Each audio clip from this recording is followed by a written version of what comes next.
Welcome to the Business Financial Network.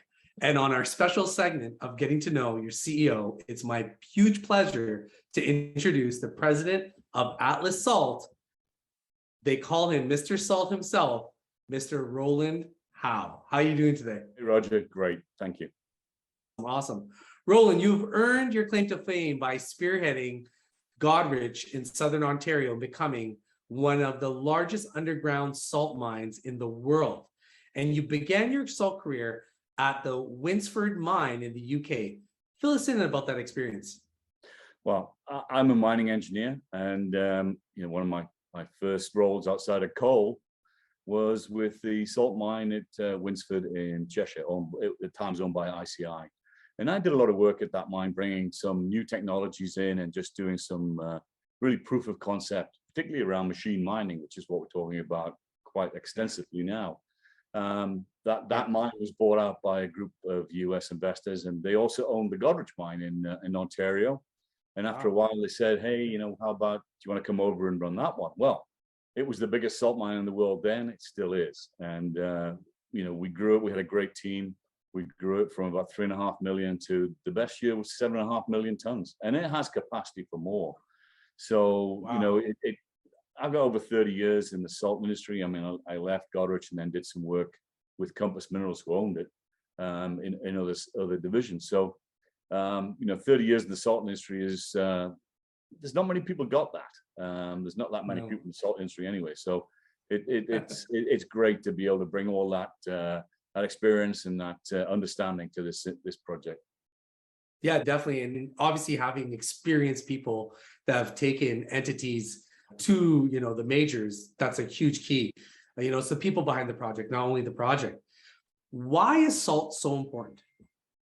Salt is a very interesting and amazing mineral, basically. I mean, human beings need it to survive. Our bodies don't make it, so obviously we have to consume a certain amount of salt. But the vast majority of salt used today is in industry, or the market we're going to target is highway winter maintenance, where you spread salt to prevent ice forming, make the road safe to travel on in winter. And that is so important. And people, the massive road networks we have in a region which has a classically winter weather. Without salt, it's all going to grind to a halt. You saw a little bit of it last winter when there was these massive storms, but that really exaggerated the point. And it's a little snow can cause a lot of problems. So being able to manage and fight that snow and the ice is what salt's about. Awesome. Fresh off the press, though, the German government has announced that it will sign a hydrogen agreement with Canada in Stevensville, Newfoundland, during the German Chancellor's visit with Trudeau early next week. What are your thoughts? It's fantastic news. I mean, the Stevensville area, Newfoundland, that's where we are. And we're happy to be there and really excited about it. Now, this news just brings a whole new level of interest into the area. I mean, Prime Minister Trudeau, Chancellor Olaf Scholz, and the Mayor Tom Rose, they're all going to be there. They're also excited, and the local people, they realize they've got great resources there: wind, water. That makes green hydrogen, ability to ship it. And what we can bring to them is the piece they don't have, which is storage for this project. So it's so exciting, and the plans we've got in place, it really just nicely dovetails with what we're trying to do. Yeah, Europeans, particularly Germans, want Canada to export clean hydrogen. And of course, Newfoundland is the gateway to Europe. It also has a lot of salt, all of which Atlas owns. Why is salt such an important part of any hydrogen project? Well, you make that, large quantities of hydrogen, you have to be able to store it somewhere. And the classical way to store it is actually in a salt deposit, and particularly in a salt dome. And our Fischelsbruck salt dome is ideal for this kind of work. So, salt's been used for many years to store underground anything from natural gas, hydrocarbons. The oil reserve, strategic oil reserve in the United States, is stored in salt caverns in a salt dome. So the characteristics of salt make it perfect for storing these kind of products, and underground is very safe. Okay, cool. That's good to know. That's good to know. All right. The main Fischelsbrook deposit is more than twice the size of the largest salt dome hosting U.S. strategic oil reserves. This is a huge structure. Explain the process of creating these salt caverns for underground storage, why they are valuable, and what types of byproducts it might be produced. Well, it's a massive lump of salt, if you like. These form as plumes that intrude through the overlying rock from salt deposits below. So as they do that, they create these. I use the example of a lava lamp. You see these globes coming up, and structurally they're very sound, and the characteristics of that salt make it's impervious to gases and liquids. And to make it useful for storage, you have to solution out.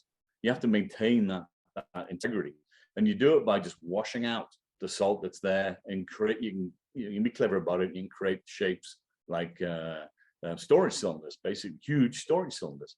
Doing that obviously creates a brine that comes to surface, which is sodium chloride, basically salt, which you can then process, and it produces a very fine, a very pure salt. Not like what we're proposing with Great Atlantic, where we're mining rock salt and rock salt for de-icing purposes. Yep. This is more akin to the salt you see on the table. It can be used in baking, pharmaceuticals. Industry uses it in making plastics. So it's got a lot of uses, and we're going to have a lot of it. Awesome. That's great. Can Great Atlantic be mined potentially net neutral carbon, especially with the ramp and conveyor that eliminates a lot of diesel?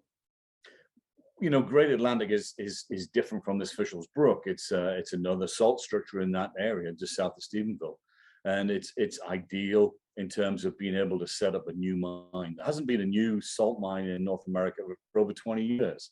And this one has got a lot of attributes. It reminds me a lot of what made Goderich great. It's close to surface, so we can access with inclines. It's a very massive homogeneous salt deposit, which means you can mine it in a very organized, very planned fashion, very efficiently.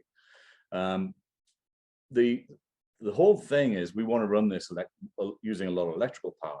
And in Newfoundland, electrical power is produced by either wind, which we're going to see soon, or hydro power.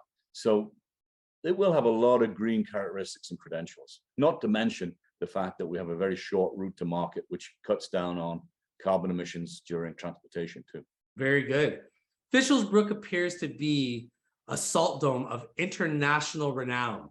However, the Great Atlantic is a world-class homogeneous style salt deposit, ideal for the large North American road salt market. Why is that? And is Great Atlantic a threat not only to the overseas imports, but also to some of the existing aging mines that have disproportionately been affected by inflationary dynamics? Right. So like I mentioned before, there hasn't been a new salt mine for over 20 years. I mean, the salt mines that exist today have done very well in upping their game and producing more, but there's still a net deficit. There's imports of 7 to 10 million tons coming into the east coast of the US from far away as Egypt, Morocco, and Chile. So very long routes. Supply chain questions are obviously coming to the fore there too. So this deposit on the western coast of Newfoundland is a great deposit in terms of mineability. It's got logistics. It's right next to the port, so we can load vessels that can be in the East Coast ports in 2 days instead of 2 weeks, or having to traverse the Panama Canal in terms of Chile. So we've got a great deposit. It really is a good quality deposit. We've got good logistics, which is very important in terms of the salt business. And there are other mines in the region, and potentially they're old. Salt mines run for decades, for generations, some people say.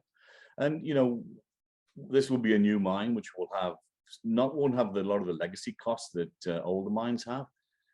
Mines don't get any smaller; they get bigger as soon as you start mining them, and all that structure needs to be maintained. So an old mine has a lot of legacy costs. We're not going to have that. We're going to have a mine designed for the latest technologies in salt mining. It's going to be the low cost producer, and that's what it takes to enter this market and generate margins and returns for shareholders for decades to come. Is it true that the current bidding season for road salt has seen a 40% increase in prices? 14% actually comes from Compass Minerals. I think it was their Q3 report. Yeah. And, they're talking about how they've already run through the bid season about 75% of the way through. Salt is tended. It's a municipal product, right? People use it municipally in states to de-ice their roads in winter. So it's public money. It's a public process. And 75% of the way through, Compass is seeing a 14% increase in the value of their product sold into the market. So I believe it's true, yes, and it's just an example of how good this product can be. Awesome. Do the conditions exist for more salt domes on Newfoundland's west coast? What would one expect to find in one of these districts? And I'd like to remind all the viewers that Atlas is spinning out not only just Fishells Brook and Fishells Brook East, but a total of 226 square kilometers of land outside of the Great Atlantic. So, this region is got a great salt endowment, and salt, there's various structures being formed in this region. Great Atlantic is one, and we'll mine that. That's going to be the road salt mine. We've got the Fishells Brook Salt Dome, and gravimetric surveys have shown there's a smaller dome to the east of it. And we're going to focus on the mining side of things as Atlas, but we're spinning out the dome into a group that can a company that can staff up accordingly and bring in the right people to exploit the dome, and bring in hydrogen. We believe hydrogen is the way forward to exploit that dome. There could be others. These are the obvious ones that we know about. We've got a lot of seismic data in the region, and gravimetric data, geophysical data. So there could be more, but these are the obvious ones, and they're the ones that we're going to work with for the moment. Awesome. Well, the one thing I got to say, Roland, thank you very much for taking the time today to speak to our audience and speak to myself regarding Atlas's salt's potential.